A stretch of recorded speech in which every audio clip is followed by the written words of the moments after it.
I remember when I was in the fourth grade, and this is in the early 90s. And back then, they had a lot of studies and trainings and stuff for teachers where they were saying 4 out of every 5 black males are going to be dead or in jail by the time they're 20 or whatever, right? So my lovely teacher decided to come to school and talk to me and my 4 friends and tell us, because we were misbehaving in class, just being rowdy boys, and told us, she sat us down in a row, I'll never forget this, and she said, only one of you is going to make it. The rest of you are going to be in jail or dead. I'm not joking. She told me that. And I'm in the 4th grade.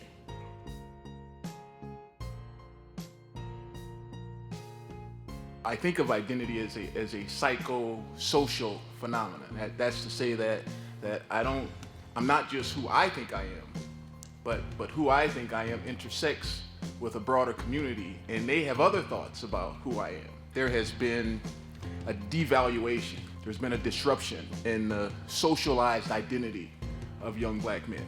On one hand, we have a society that's fixated on consequential justice. We have a society that wants to dominate and control and silence black male voices. And on the other hand, you have a media-driven society that pumps up maleness as a macho, tough, do-it-all, overcome everything kind of maleness. We have to look at it in a social context. We can't just say, well, black males just want to be entertainers and ball players. But we have to understand, why are those things pushed? Why are those the archetypes that black males focus on? Right? On one hand, I need to express this superhumanity, and on the other hand, that the threat of just my presence as a 6'5", 230-pound black man demands that I submit constantly to the needs of other people. That in itself is traumatizing. I'm socialized to be one thing, and when I attempt to be it, I get the crap beat out of me, right? Through a system that doesn't hear my voice. The way that black males behave now benefits somebody. There's a benefit to what's happening.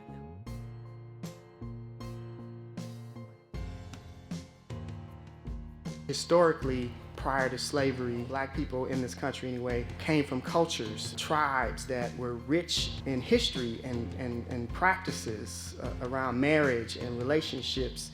That all changed with slavery. White men played a huge role in black male identity. You have come to an understanding of black maleness based on a purposeful conditioning around what you should think about black men. Let's not get too caught up or kind of shrug our shoulders or walk away disappointed when you hear a reference to slavery, because the conditioning of those events shape how we think today. But that has left a lineage of pain, and we have created cultures to cope with that pain. My way of defining trauma is very easy, and I tell my clients this. Trauma is a deep emotional wound.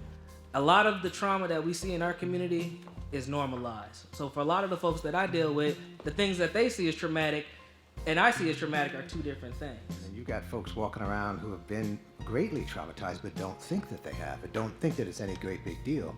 So all that ends up in our offices, but not only that, but on street corners and in classrooms too. Our schools are not trauma-informed care. Our communities aren't trauma-informed care because it's normalized. I mean, we are just socialized into it. So when I look at trauma, I try to figure out what's the most constructive things that we can do, because a lot of times we're looking at traumatized situations and the folks that we're working with, they're not viewing it the same way. So how are people actually internalizing the trauma, and what does that mean? And then what role does that play in culture as well? So we have to be able to somehow find a common language with the folks that we're working with so that they can start to say, yeah, that's me, that's what's happening to me.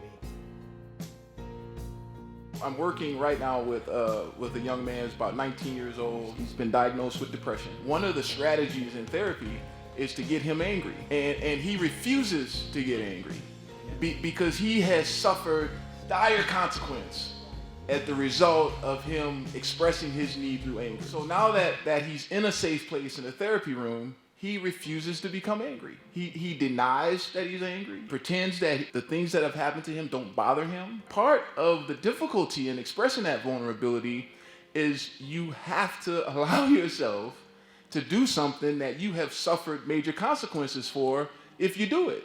Kids need to see us doing it. You know, it's not just about talking to them and telling them what they should do. You know, part of what we have to do is demonstrate how it's done. Not only expressing, anger, but happiness and sadness and joy and success. They need to see those things. The work has been, for me, is to find a balance of both having young black men embrace their vulnerability and their skillfulness, absent of contradiction in the information that they receive on a day-to-day basis. We need a society that shifts from an unhealthy racist socialization to a more healthy racial socialization. We need all of society to do that. We have to be careful that we don't say too many times things that we actually want to change. So if we really want to change the composition of our workforce, then what are we willing to do?